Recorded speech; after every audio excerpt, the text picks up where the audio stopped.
안녕하세요. 저는 아들 결혼 준비하느라 바쁜 생활을 보내고 있는 40대 중후반의 여자입니다. 죽으라는 법은 없는지 한없이 가난하던 저희에게도 이런 축복이 오게 되네요. 여러분께 꼭 제 이야기를 소개하고 싶어서 이렇게 글을 쓰네요. 그동안 정말 어렵게 살았는데 드디어 그 세월을 보상받는 기분이 들어요. 제가 이 나이가 되도록 살다 보니 우리나라는 돈 없으면 살 수 없는 나라라는 걸 알게 됐어요. 가난은 가난을 낳는다는 말이 있죠. 그 말처럼 남편도 저도 가난한 집안에서 태어나 제대로 된 교육을 받아보지 못하고 일찍 학교를 그만두고 남들보다 빨리 사회생활에 뛰어들었어요. 일을 해도 여전히 가난했고 여전히 무시받는 인생을 살았습니다. 그래도 저희는 둘만 있으면 무서울 것 없이 행복했어요. 순정아, 비록 우리가 가진 건 없지만 어떤 순간에도 절대 기죽지 말고 당당하게 살자. 자신감 하나면 뭐든 할 수 있어. 두려워하지 말자. 난 오빠만 있으면 돼. 절대 키 안 죽어. 악착같이 돈 모아서 보란듯이 살 거야. 가난해도 잘 살 수 있다는 걸 보여줄 거야. 저희는 자신감이 무기라며 어떤 순간에도 자신감을 잃지 않으려고 노력했어요. 늘 긍정적인 남편과 제가 처음 만난 곳은 어느 의류 공장이었어요. 그땐 둘 다 학교를 때려치고 일을 한 거라 미성년자였어요. 당시 저희를 받아주는 곳이 공장밖에 없었고 공장에서도 성인인 척 보이려고 어른들이 입을 법한 옷을 입고 다니고 그랬었어요.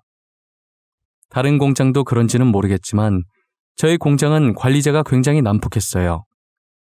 굳이 화 안 내도 되는 일에도 화를 내며 저희에게 스트레스를 푸는 것 같았어요. 남편과 저는 둘 다 같은 처지라 공장 주인이 난폭하게 굴 때마다 서로에게 의지하며 위로해주는 사이가 되었습니다. 2년 동안 함께 붙어서 일하는 시간이 많아지다가 정이 들어버려서 결혼까지 하게 된 거죠. 공장 사람들은 처음 저희가 공장에 들어왔을 때 성인이 아니라는 걸 진작에 눈치를 채고 있었는데 가엾고 불쌍해서 쉬쉬해줬더라고요.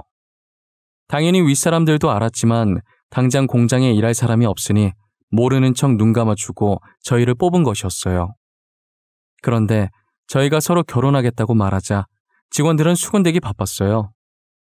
어린 것들이 발랑 까져가지고 분명히 임신해서 결혼했을 거야. 하라는 일은 안 하고 그런 짓거리를. 에휴. 얌전하게 생긴 것들이 왜 그랬대? 여기 사람은 생긴 걸로 판단하면 안 돼. 얌전한 고양이가 부뚜막에 먼저 올라간다는 말도 몰라. 안 그렇게 생긴 애들이 할 건 다 하고 다닌다니까. 말세야 말세. 어느 순간부터 공장에선 저희에 대한 안 좋은 소문이 돌고 있더라고요. 헛소문이 늘 그렇듯 사실도 아닌 이야기들이 눈덩이처럼 부풀려져서 걷잡을 수가 없었어요. 어차피 사실이 아니니 저희가 무시하면 괜찮을 줄 알았어요. 괜히 저희가 아니라고 부정해봤자 저희 말에도 사리부터 전달될 거고 그러면 이를 더 키우는 꼴만 될 것 같아서 어떠한 말도 하지 않고 가만히 일만 했어요. 하지만 소문은 잠잠해질 기미가 보이지 않았습니다. 그들은 저희가 가만히 있으면 언제까지 가만히 있나 볼 심산인지 계속해서 거짓 뉴스들을 퍼나르기 시작했어요. 결국에 그들의 시선을 견디지 못해 오랫동안 몸을 담궜던 공장을 나와야 했죠.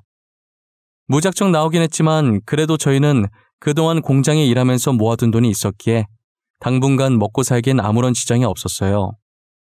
그렇다고 저희가 가만히 있는 사람이 아니니 얼른 일자리를 구해서 나갔어요. 여보, 나 건별로 주는 아르바이트긴 하지만 피자 가게에서 배달일 하기로 했어. 진짜야? 정말 잘 됐다. 나도 방금 식당에서 연락 왔는데 내일부터 출근하래. 공장에서 일할 때보단 벌이가 적지만 그래도 열심히 하자. 이 돈도 못 벌어서 굶는 사람들 있는데 감사하다 생각하고 해야지.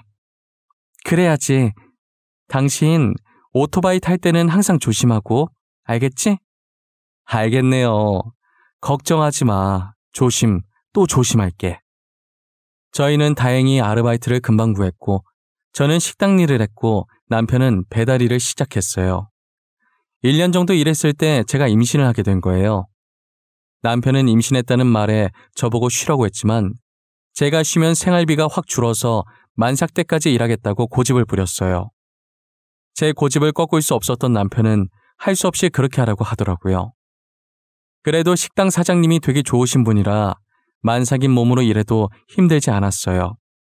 출산 코앞에 두고 몸조리 할 때까지만 일을 쉬겠다고 하기엔 염치가 없어서 아예 그만두려고 하니 사장님은 출산하고 오라고 제 자리는 비워두시겠다고 하시더라고요. 저는 사장님의 배려로 잠시 일을 쉬고 아들을 낳았어요. 이제 2사람이 아닌 3사람이 되어 아들에게도 들어갈 돈이 있기에 몸조리 끝나자마자 더 열심히 일을 했어요. 아들이 어느 정도 커서 말도 쫑알쫑알 잘할 때쯤 오토바이 사고 뉴스가 많이 보이더라고요. 그런 뉴스를 볼 때면 자연스럽게 오토바이 타고 일하는 남편이 떠올랐고 항상 걱정됐어요. 제가 걱정할 때마다 남편은 괜찮다고 저를 안심시켰어요. 10년 뒤에도 변함없이 남편을 걱정했고 남편은 제게 웃어 보였죠. 당신 알지? 늘 오토바이 조심? 매일 들어서 귀에 딱지 않겠어. 항상 조심해서 타고 있으니까 걱정하지 마. 나 배달 무사고 10년 차야. 왜 이래? 당신도 무거운 거 들다가 허리 다치지 말고 조심해. 나야 뭐 힘든 일 사장님이 다 하셔서 괜찮아. 여튼 오토바이 항상 조심해. 알겠지? 알겠네요. 갔다 올게. 당신도 잘 갔다 오고. 저는 그게 남편의 마지막 출근일 줄은 꿈에도 몰랐어요. 만약 남편의 마지막 출근일 줄 알았다면 가지 말라고 말렸을 거예요. 그날 출근하는 남편을 보내고 저도 식당으로 출근을 했어요. 손님이 가고 난 자리를 닦으면서 빗소리가 들리길래 창밖을 바라봤어요. 그날따라 비가 억수같이 쏟아졌고 오토바이 타고 다닐 남편이 생각나더라고요. 조금 불안했지만 조심한다는 남편의 말을 믿고 힘내서 일했습니다. 설마 사고가 날까 싶었던 거죠. 그러다 시간을 봤는데 저녁 6시더라고요. 저는 아직도 그날의 기억이 어제 일처럼 선명하게 기억나요. 당시 남편은 휴대전화가 있었는데 저는 휴대전화를 들고 있지 않았어요. 항상 필요한 게 있으면 남편은 저희 가게로 전화를 했었어요. 그날 손님이 많아서 제가 음식을 나르느라 가게에 온 전화를 사장님께서 받으셨어요. 전화를 받던 사장님은 사색이 되더니 급히 저를 찾더라고요. 제가 반찬을 놓다가 쳐다보니 다급하게 손짓을 하시는 거예요. 영문도 모르고 사장님 쪽으로 다가갔더니 사장님이 들고 있던 수화기를 제게 내미셨어요. 빨리 전화를 받아봐야 할 것 같다면서요. 사장님 표정을 보니 불안한 마음이 덮쳐왔습니다.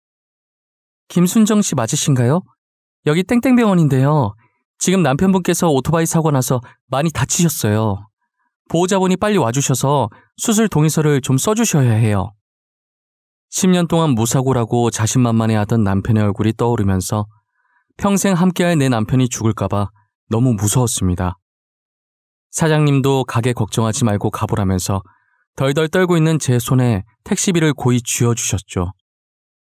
저는 믿기지가 않아서 멍한 상태로 택시를 탔고 기사님께 병원에 빨리 가달라는 말만 반복했어요.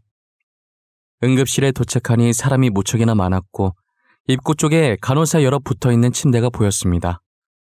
제발 저 침대에 누워있는 게 남편이 아니길 기대했는데 남자의 얼굴을 확인하니 남편이었어요. 간호사는 남편 몸에 조그마한 기계를 여기저기 붙이고 있더군요. 그 순간 심장이 멎고 말았고 삐 거리는 소리가 제 귀를 찔렀습니다. 재빨리 응급실 의사가 제세동기로 응급처리를 해준 덕분에 심장은 다시 뛰기 시작했어요.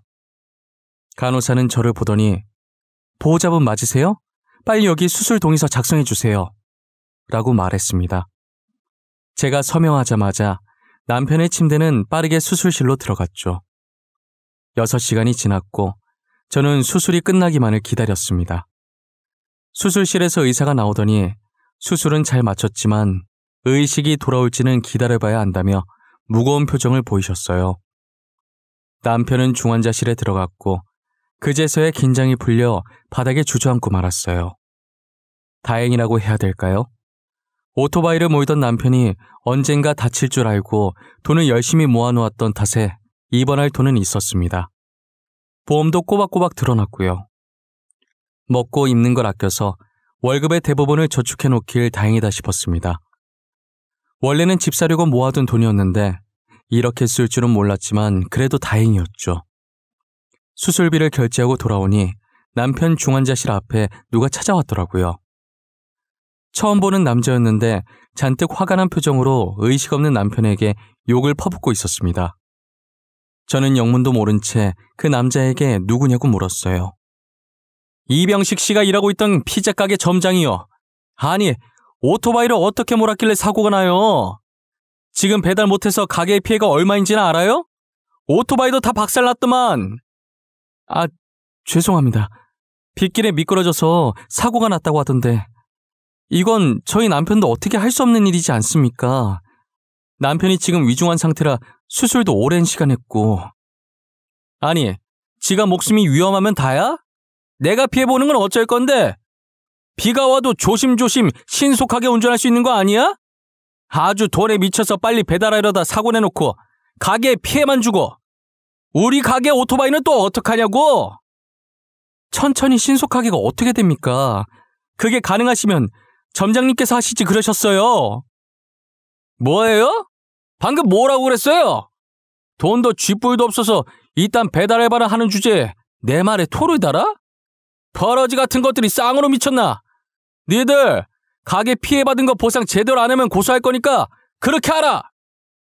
점장이라는 사람은 남편 안부는 안중에도 없고 가게 걱정부터 하더라고요. 사람이 다쳐서 중환자실에 누워있는데 어떻게 저럴 수 있을까요?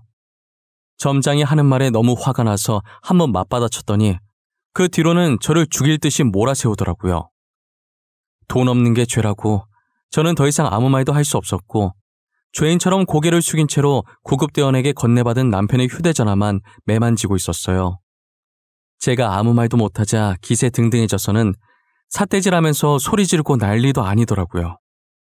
당신 남편 때문에 배달 주문한 사람이 1시간 넘게 기다렸는데 안 왔다면서 다시는 여기 안 시킨다고 화를 냅디다. 우리 가게 이미지 나빠진 건 어떻게 책임질 겁니까? 그쪽이 배상 똑바로 해줄 때까지 여기서 한 발자국도 안 나갈 거니까 그렇게 알아요. 저는 일단 병원에 민폐 주기 싫어서 음식값과 오토바이 수리비를 배상하고 점장을 돌려보냈어요. 점장이 간 뒤로 조용해진 복도에 혼자 남겨지니 한숨밖에 안 나오더라고요. 지금 제 신세가 너무나도 처량했고 그동안 저런 점장 밑에서 일했을 남편이 딱했어요. 저는 누워있는 남편의 손을 한번 잡아본 뒤 중환자실을 다시 나왔어요. 그리고 복도에 있는 의자에 앉아 남편의 휴대전화를 열어서 확인해봤어요. 사진첩에 들어가 보니 자신 사진은 하나도 없었고 저와 아들 사진만 가득하더라고요. 눈물이 나려는 걸 꾹 참으며 사진들을 보고 있었어요. 그렇게 사진을 계속 넘겨보다 영상 하나가 나오는 거예요. 재생 버튼을 눌러봤더니 남편에게 윽박지르는 점장의 목소리였습니다. 방금 배상하라고 난동 부리던 그 남자의 얼굴도 보였죠. 남편은 그동안 자신이 당했던 수모들을 전부 녹화하고 있었어요. 영상을 옆으로 넘기니 한두 개가 아니었어요. 늘 웃음을 잃지 않았던 남편인지라 이런 수모를 당하고 있었을 줄은 몰랐어요. 여보, 내가 당신 대신 꼭 복수해줄게. 그 인간 밖에 못 돌아다니게 만들어줄게. 영상을 본 순간부터 눈물이 멈추지 않았고 물수건을 들고 와 남편 몸을 닦아주면서 언젠간 그 점장한테 복수를 하리라 마음먹었어요. 저는 언제까지나 이렇게 가만히 손 놓고 모아둔 돈을 계속 쓸 수가 없어서 다시 식당 일을 했어요. 왜 벌써 나왔어? 며칠 더 쉬어도 되는데. 아니에요. 제가 어디 쉴 형편인가요? 이제 남편도 저렇게 됐는데 저라도 일을 해야죠. 그래야 병원비 내고 아들도 키우고 하죠. 사장님은 왜 벌써 왔냐고 더 쉬어도 된다고 하셨지만 저는 쉴 형편이 아니었어요. 그래도 사장님이 여자분이라 저를 이해해 주시고 잘 챙겨주셔서 힘들지 않았어요. 가끔 부업으로 인형 눈 붙이기도 하고 예전처럼 돈 되는 일이라면 다 했던 것 같아요. 그렇게 바쁜 하루하루를 보내니 금방 한 달이 지나갔고 식당에서 월급을 받는 날이 돌아온 거예요. 집으로 돌아와 받은 월급을 확인해 보니 평소 받던 월급보다 3배 많이 들어있더라고요. 저는 사장님이 잘못 넣으신 건가 싶어서 다음날 출근할 때 돈을 그대로 다시 들고 갔어요. 사장님, 어제 월급을 받았는데 사장님께서 잘못 주신 것 같아서요. 잘못 준 거 아닌데 순정 씨 월급 맞아. 얼마 안 되는 돈이긴 한데 남편 병원비에 보태. 사장님, 제가 어떻게 이 돈을 받아요? 일 열심히 하는 직원한테 사장이 주는 보너스라고 생각해. 이것밖에 못 해줘서 너무 미안해. 혹시라도 도움 필요하면 언제든지 말하고. 사장님은 평소에도 일 잘하고 성실하다며 저를 많이 아끼셨어요. 10년 넘게 일하면서 아파도 아픈 내색 안 하고 하루도 쉰 적이 없었거든요. 제가 계속 고마워하자 그렇게 고마우면 앞으로도 계속 자기랑 같이 일해달라고 부탁하셨어요. 저는 그 부탁이면 100번이고 들어줄 수 있다고 죽는 그날까지 사장님과 같이 일하겠다고 했어요. 그러다 한 번은 사장님께서 저를 따로 부르시는 거예요. 제게 할 말이 있다면서 부르시더니 다른 일자리를 추천해 주시더라고요. 순정 씨, 식당 일 말고 다른 일 안 해볼래? 여기보다 월급도 많고 하는 일도 별로 없어. 뭐 하는 곳이길래 하는 일도 없는데 여기보다 월급이 많아요? 우리 남편이 회사를 하나 운영하고 있거든. 그런데 비서 자리 하나가 빈다고 하더라고. 가서 딱히 할 일은 없고 그냥 남편 스케줄 체크해주고 오전에 커피 한 잔만 타주면 돼. 저는 비서 일을 해본 적이 없는데 제가 잘할 수 있을까요? 그럼 원래 남편이 혼자서 스케줄 다 챙겼었는데 회사가 커지다 보니까 이제 혼자 하는 건 힘든가 보더라고. 진짜 간단한 일이야. 편하게 돈 벌 수 있는 기회라니까. 사장님 감사합니다. 꼭 연락드려서 해볼게요. 마땅히 하는 일도 없이 월급이 식당 일했던 것보다 많다는데 굳이 마다할 이유가 없었어요. 저는 그렇게 사장님의 남편 회사에서 일을 하기 시작했어요. 지금 다니는 회사 대표님도 부부 아니랄까봐 식당 사장님처럼 다정하시고 저를 잘 챙겨주시더라고요. 순정 씨, 첫 출근인데 힘들진 않았어요? 아직은 뭐가 뭔지 잘 모르겠죠? 걱정해 주셔서 감사해요. 제가 빨리 배워서 회사에 도움이 되어야 될 텐데.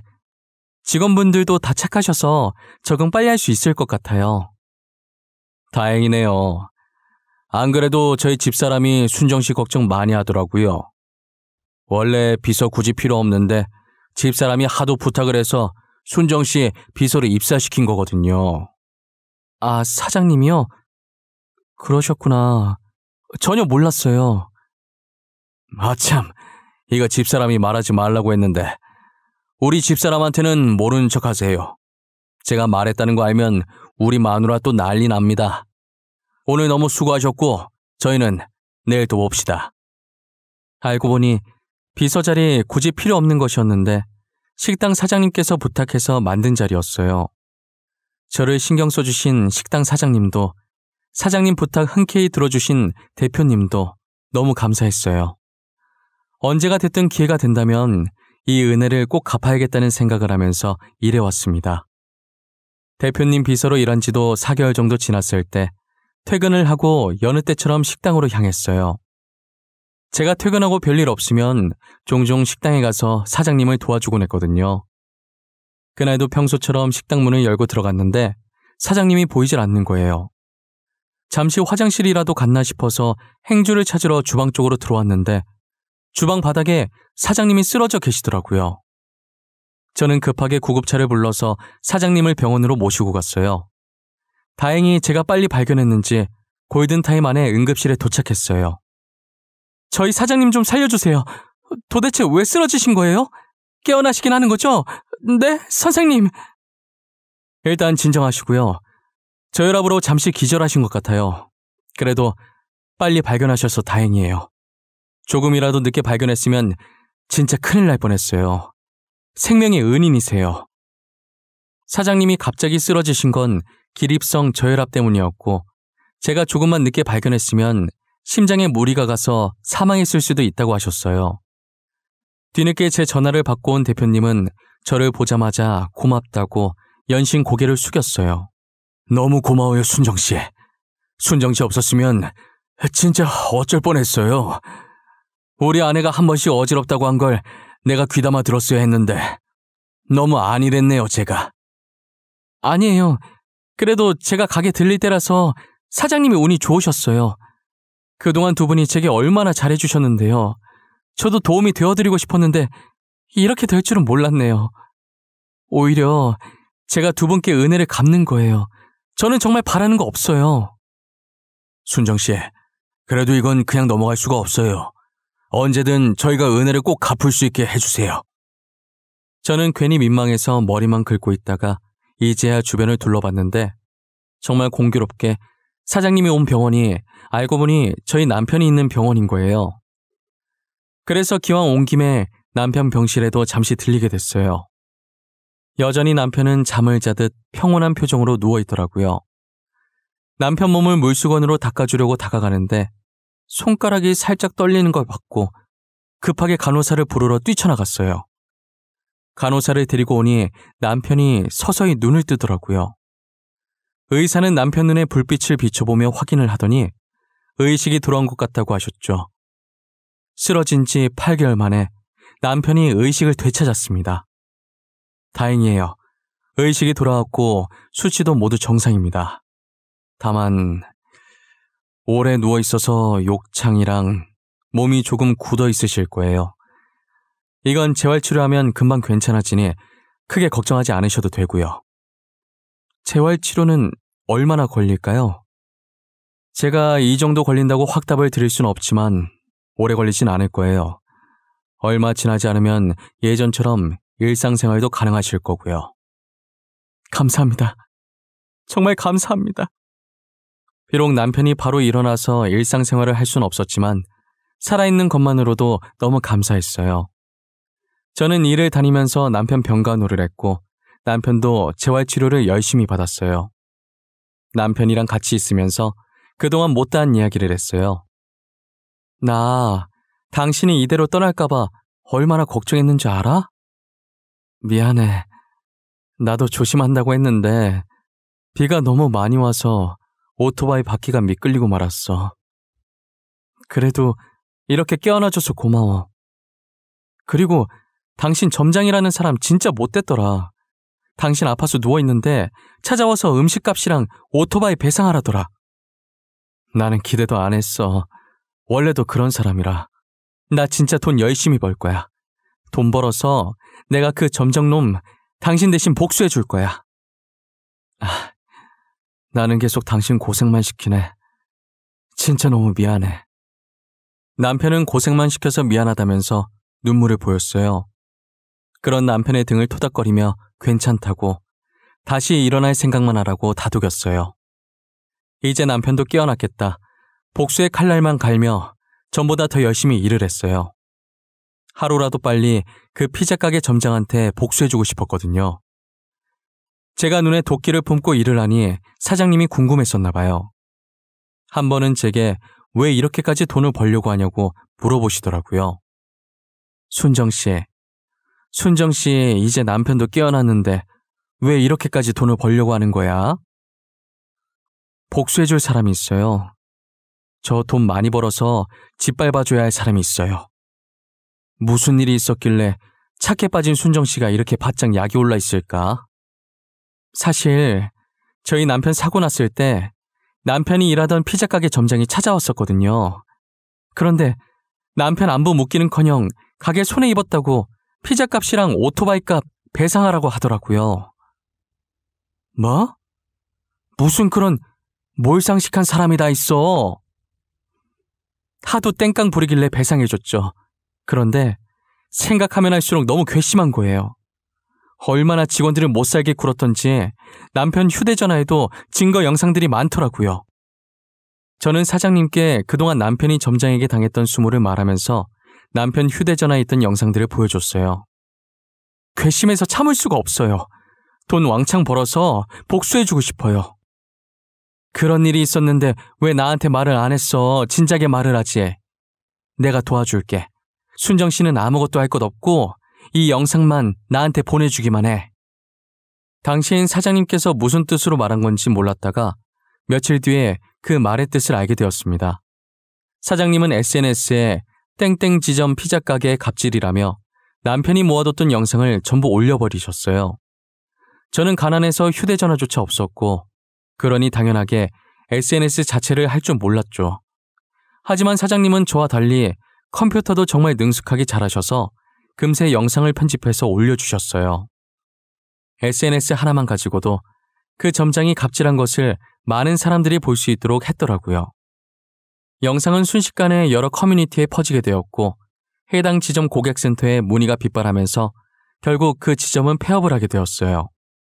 하지만 그 피자 가게는 전국 각지에 전부 있는 체인점이라서 그 사람은 일개 점장에 불과했기 때문에 죄 없는 다른 지점까지 피해를 입게 된 거예요.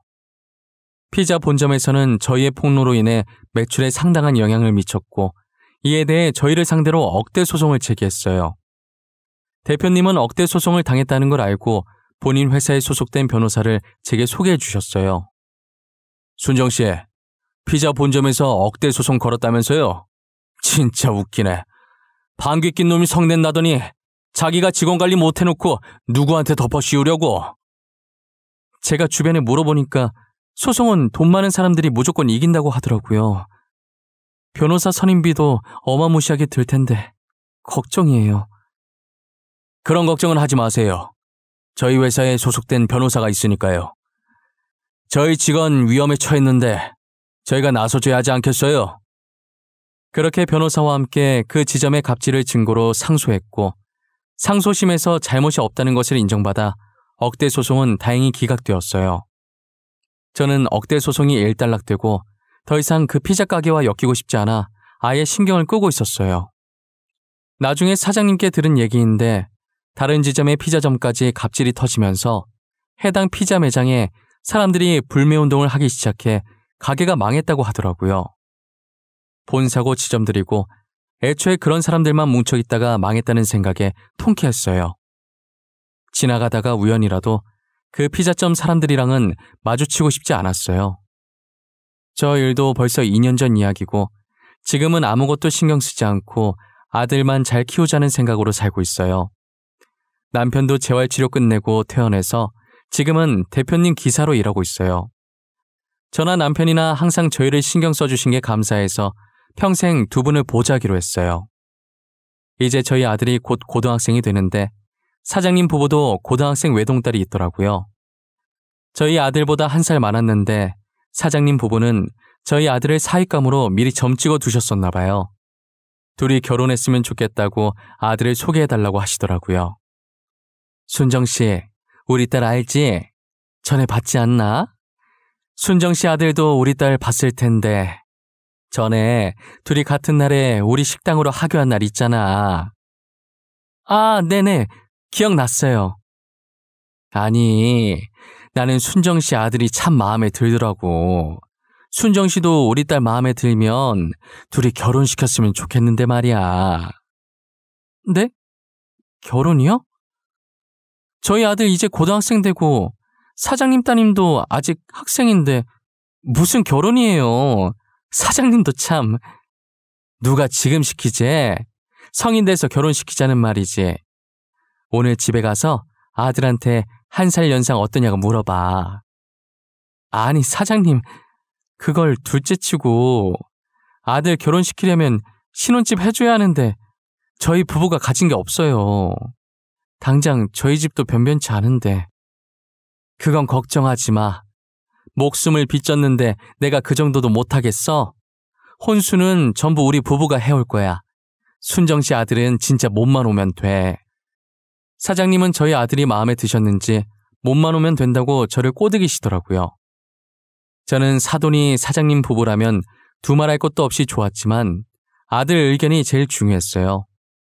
아들 마음이 어떨지 모르니 일단 이 이야기는 사장님과 저 사이에 비밀로 하기로 했어요. 그 사이 저희 아들은 공부를 열심히 해서 단번에 의대에 입학하게 되었고 어쩌다 보니 사장님 딸과 엮여서 지금은 좋은 인연으로 결혼 준비를 하고 있어요. 저도 상견례 할 때 알게 된 건데 아들이 사실 사장님 딸을 처음 봤을 때부터 좋아했었다는 거예요. 그런데 숫기가 없어서 마음을 제대로 표현하지 못했었다고 하더라고요. 반면 사장님 딸도 저희 아들을 마음에 들어했고 저희 아들과는 반대로 뭐든 적극적으로 하는 성격이라 사장님 딸이 먼저 대시를 했다고 들었어요. 만나게 될 인연은 다 만나게 된다고 고등학생 이후로 마주친 적 없다가 꽈팅을 통해서 다시 만나게 됐대요. 둘 다 꽈팅에 관심 없었는데 이상하게 그날따라 가고 싶어서 나갔다가 마주친 거죠. 저희 아들은 이제 본과생 2학년이고 사장님 딸은 올해 초에 졸업해서 직장을 다니고 있어요. 아직 저희 아들이 학생이라 결혼은 이른 것 같았는데 어차피 둘이 결혼시킬 거 아니냐고 나중에 하나 지금 하나 똑같다길래 이번 연도 끝나기 전에 결혼식을 추진하기로 했어요. 요즘은 아들 결혼 준비하면서 정말 행복한 하루하루를 보내고 있어요. 이미 지난 날은 다 잊고 앞으로 있을 행복한 일들만 생각하고 살려고요. 과거에 계속 살아봤자 스트레스 받기밖에 더 하겠어요. 부디 저희 아들만큼은 저희 같은 일 겪지 않고 행복하게 살았으면 좋겠네요.